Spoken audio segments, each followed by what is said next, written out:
et bienvenue sur Bague d'amour. Je m'appelle Kelly et aujourd'hui nous allons aborder un thème en particulier, celui des périodes sensibles et notamment la période sensible des petits objets.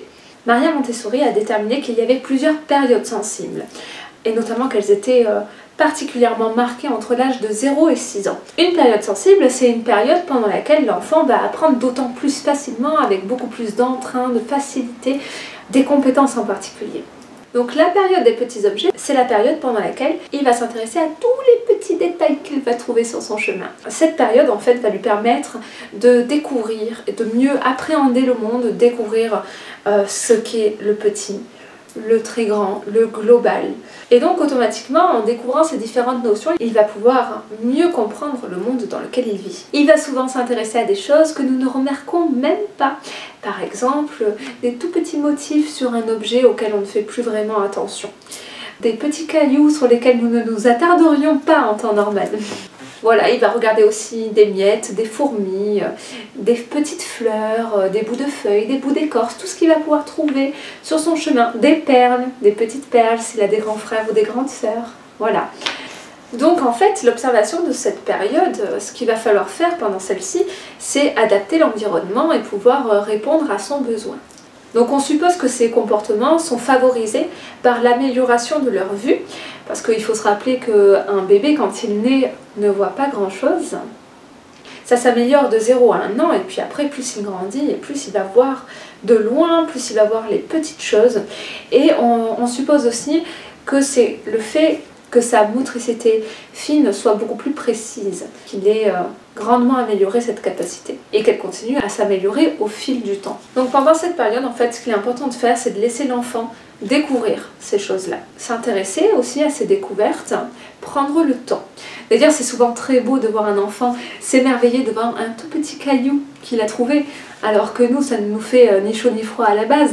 On est tellement habitués à voir des cailloux au quotidien depuis notre plus tendre enfance qu'on n'y fait vraiment plus attention du tout.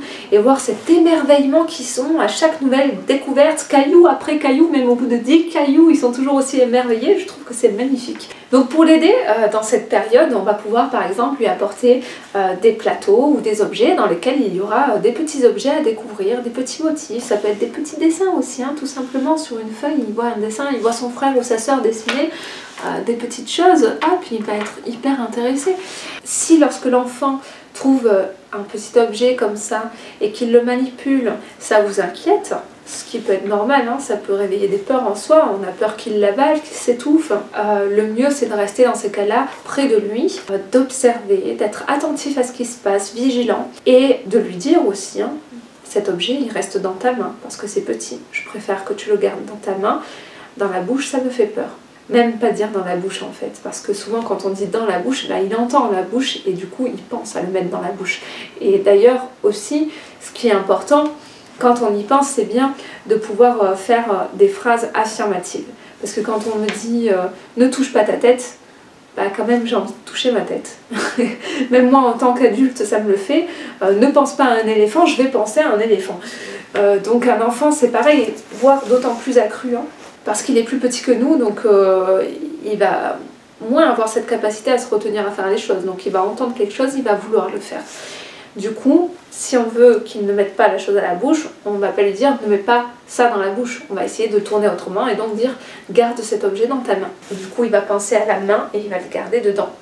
Il peut bien sûr le mettre à la bouche, mais en tout cas ce type de formulation va l'aider vraiment à respecter cette règle. Alors si l'enfant veut quand même mettre l'objet dans sa bouche, on peut lui donner un autre objet plus gros plutôt à mettre dans sa bouche. Un objet similaire, mais qui sera moins risqué, moins dangereux et qui nous fera donc moins peur. En fait l'enfant va souvent mettre à la bouche les premières années de sa vie et ça peut être fatigant d'un enfant à l'autre. Il y a des enfants qui passent par cette phase mais ça va, il y a des enfants chez qui c'est extrêmement marqué, mais en fait c'est hyper important aussi pour eux de passer par cette étape parce qu'en fait dans la bouche il y a un tas de nerfs qui vont leur permettre de sentir la forme. Tiens, là c'est de forme ronde, là c'est de forme...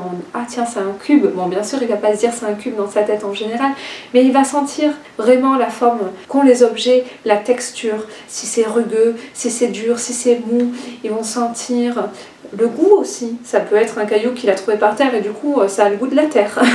Ou alors quelque chose d'acide, quelque chose d'amer.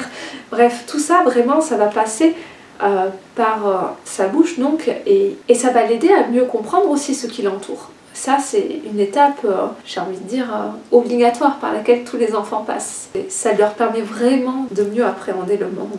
Et petit à petit ils vont pouvoir se détacher de cette étape-là et toucher plus avec leurs mains. Donc voilà, je pensais tout à l'heure aussi, je vous parlais des petits cailloux qu'il trouve sur son chemin. Ça peut être facilement agaçant en promenade. On a envie des fois d'aller d'un point A à un point B rapidement. Un chemin qui normalement nous prend 5 minutes et là d'un coup ça nous prend 1 heure, c'est fatigant, on n'a pas envie de passer cette heure-là. En tout cas pas tous les jours, des fois on est juste fatigué ou juste pressé et c'est entendable. Donc dans ces cas-là on peut trouver d'autres solutions comme porter son bébé en écharpe ou le promener en poussette ou encore peut-être lui passer suivant son âge une draisienne, une petite trottinette, un moyen de locomotion qui lui permette de se concentrer plutôt sur ce moyen-là, de se déplacer. Ou alors une des solutions, si on est en forme et que ce jour-là on a le temps, c'est de prévoir plus de temps, de partir plus tôt pour que l'enfant puisse vraiment prendre le temps dont il a besoin pour découvrir tout ce qui l'entoure.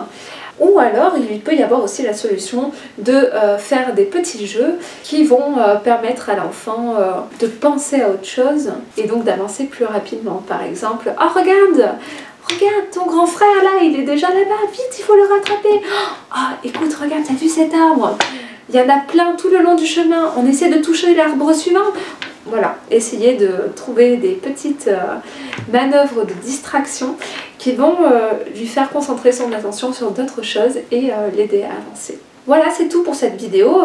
D'ailleurs, peut-être que vous avez des astuces dont je n'ai pas parlé là, et si vous voulez les partager, c'est avec grand plaisir que je lirai vos astuces, que je vous répondrai, et pour tous ceux qui pourront lire les commentaires, ce sera sûrement un apport très important. Donc n'hésitez pas à le faire.